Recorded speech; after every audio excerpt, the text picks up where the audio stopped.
manaraka ny lalam-panorenana ny fanapahan-kevitry ny filoham-pirenena andefa miaramila mpitsabo sy mpitsabo mpanampy any amin'ny Repoblika Demokratika ny Congoony lehibe ny mpanohitra amin'ny anteny meram-pirenena sy teny randriana solonyaiko androany.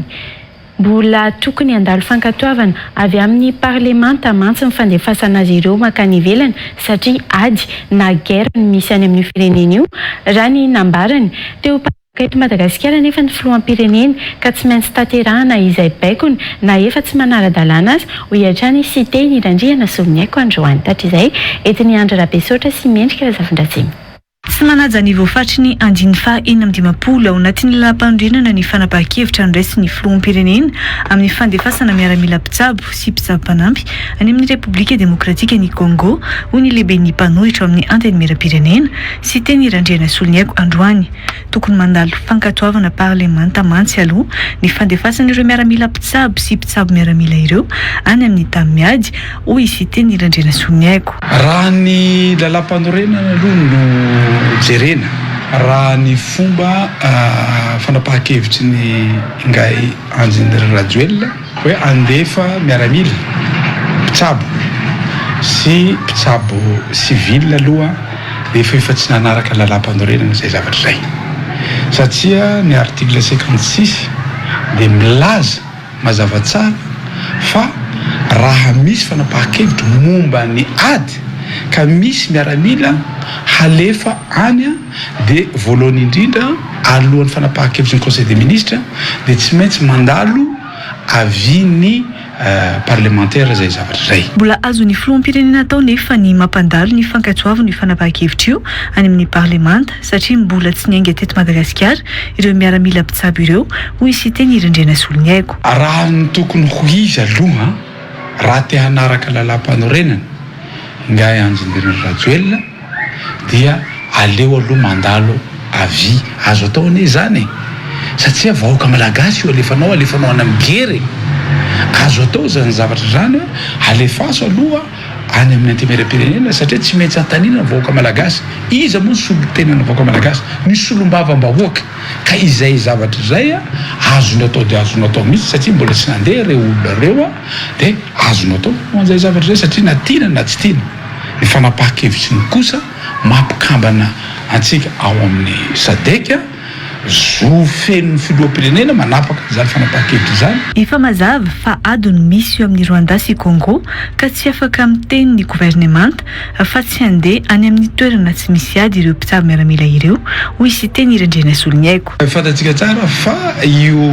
conflit entre ny Rwanda sy Congo tia dia efa misy firenena maro mifaniteny hoe mety anjay anjara anisan'izany Afrique du Sud ka izay zavatra zay tsy afaka hiteny mihitsy ingay Anjindry Rajoelina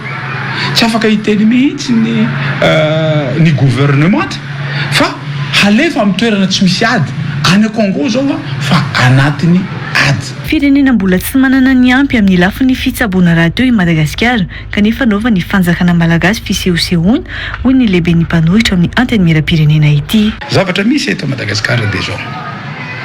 betsaka ny faritra na commune manerana Madagasikara maty ny vahoaka malagasy satria tsy misy mpitsabo. Misy ara ny commune na faritra na district misy mpitsabo fa tsy afaka mitsabo ny tenany ny vahoaka malagasy satria nanina andoavam-bola ary sarotra le izy. Tsy aleo ve tsy tranona heky aloha ny vahoaka malagasy satria tsy ray na roa fa antapotsisany ireo vahoaka malagasy mitady an'izany mpitsabo zany mitady fanasitranana eto Madagasikara fa ny zava-misy moa amin'ity fitondrana ity zay tariny Anjindry Rajoelina le izay fisehosehoana zay. Lasa teo mpanjaka anao izay tiany atao eto Madagasikara nefa ny filoham-pirenena hoy ity lehibe ny mpanohitra amin'ny anteny meram-pirenena ity androany.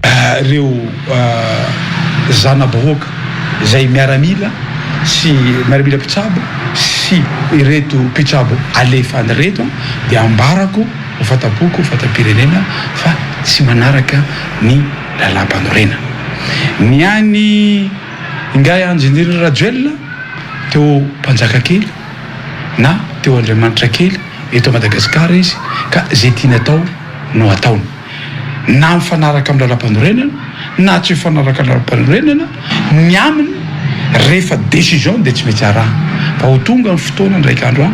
ahafantarany Ingénieur Rajoelina hoe tsy mety ny